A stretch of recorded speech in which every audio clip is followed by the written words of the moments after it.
Alors voilà, on s'est laissé avec la naissance de l'Empire romain et Octave qui devient Auguste, le premier empereur romain.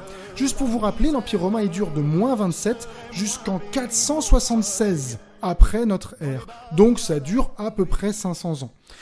Ce qu'il faut dire sur le côté culturel de l'Empire romain maintenant, c'est qu'il y a un gros héritage grec. Il faut bien se souvenir que les Romains, ce sont les héritiers de la culture grecque. Ils adorent l'Iliade et l'Odyssée, ils adorent les temples avec les styles un petit peu grecs, et ils vont reprendre tous ces éléments-là en ajoutant leur petite sauce à eux. Un petit côté mythe, par exemple, ils racontent que la guerre de Troie, vous savez, celle qui est racontée par Homère, avec les batailles entre Achille, Ulysse, les Troyens, avec Hector, Priam, Paris, la belle Hélène, les dieux qui se battent entre eux, etc.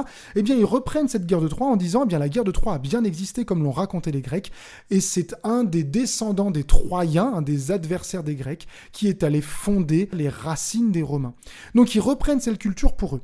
Ils rajoutent des éléments au niveau architectural, par exemple, en particulier avec des ouvrages qu'on appelle des aqueducs, des grands ponts. Alors, aqueduc, vous entendez le ac qui veut dire aqua, qui veut dire l'eau en italien. En fait, ce sont des grands ponts qui vont permettre de transporter l'eau d'une ville à l'autre, ou en tout cas des sources aquatiques jusqu'aux villes.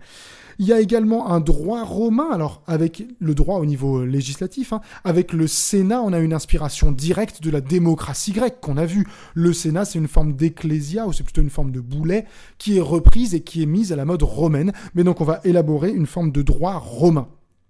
Tout ça est un petit peu modifié, mais complètement inspiré des Grecs. Et puis, on va utiliser petit à petit une langue pour tout l'Empire, le latin. Cette langue qu'aujourd'hui, on apprend encore parce qu'elle est la racine des langues ibériques, portugais, espagnol, mais également français, italien, grec, etc. Toutes ces langues-là prennent leur source dans le latin. Et puis, en 212, il y a un empereur romain qui s'appelle Caracalla, avec 2 L à Caracalla. Et Caracalla, il propose un édit. Un édit, c'est une loi. Édit, c'est E-D-I-T. Cette loi, cet édit de Caracalla, il est très connu parce qu'il donne la citoyenneté romaine à toutes les personnes qui habitent dans l'Empire. Et là, vous voyez qu'on évolue par rapport à la démocratie athénienne qu'on a connue au siècle de Périclès. Là, on a changé. À présent, avec l'édit de Caracalla, n'importe quel habitant qui est dans l'Empire romain peut tout à fait être citoyen. Attention, pas les femmes, bien sûr, on reste dans un système bien misogyne. Je pense à toi, souvent je crois t'entendre me dire que chez toi. Enfin, au niveau culturel, et je terminerai par ça, eh bien, avec les échanges commerciaux, avec les guerres, avec les cités qui vont accueillir différents immigrés, différents étrangers, et puis avec les conquêtes de différents territoires, on va avoir une culture romaine qui va être complètement mélangée, complètement mixée. Par exemple, on va reprendre les dieux gréco-romains, alors qu'on va changer, vous savez, chez les Grecs c'est Zeus, et puis chez les Romains c'est Jupiter. Chez les Grecs c'est Athéna, chez les Romains elle s'appelle Minerve. Chez les Grecs c'est Aphrodite, chez les Romains elle s'appelle Vénus. Vous savez que nos planètes, ce sont que des noms de dieux romains.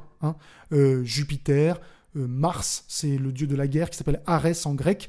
Mercure, c'est le dieu messager qui s'appelle Hermès en grec, etc. Bon, on reprend ces dieux-là, et puis plus on va faire de conquêtes, plus on va s'emparer des autres dieux et des autres croyances du monde entier. Par exemple, lorsqu'on va conquérir l'Égypte et que l'Égypte deviendra romaine, eh bien on va prendre Isis, vous connaissez les dieux égyptiens et les déesses égyptiennes, Isis, Osiris, Seth, Nephthys, Ré, etc.